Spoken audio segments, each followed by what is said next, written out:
Hello and welcome back to my another tutorial. In this tutorial I am going to share with you how to fix blank taskbar showing in Windows 11.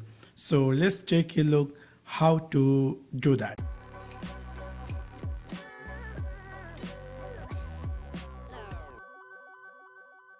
Maybe somehow or some cases your Windows 11 taskbar is appear blank, there is not appear any icon or any option, etc, etc.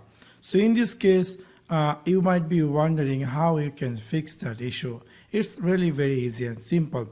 In order to fix that issue, you need to click in your keyboard Ctrl+Shift+Escape key to appear the Task Manager. So when you open the Task Manager, it might be going to be looks like this. You need to click here more details, and then you're going to see it's going to be looks like this. Here you need to click this file and click here run new task, and then you need to type here command CMD and then click here OK, and then you're going to see the CMD command prompt going to be appear. Here you need to type a command. You will get this command in my video description. Simply copy this command and paste it over here and then hit enter.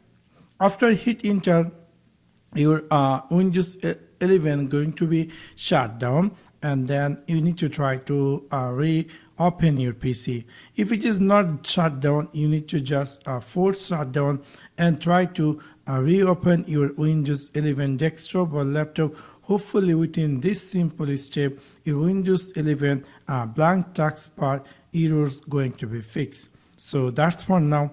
Thanks for watching my video. See you next one. Peace.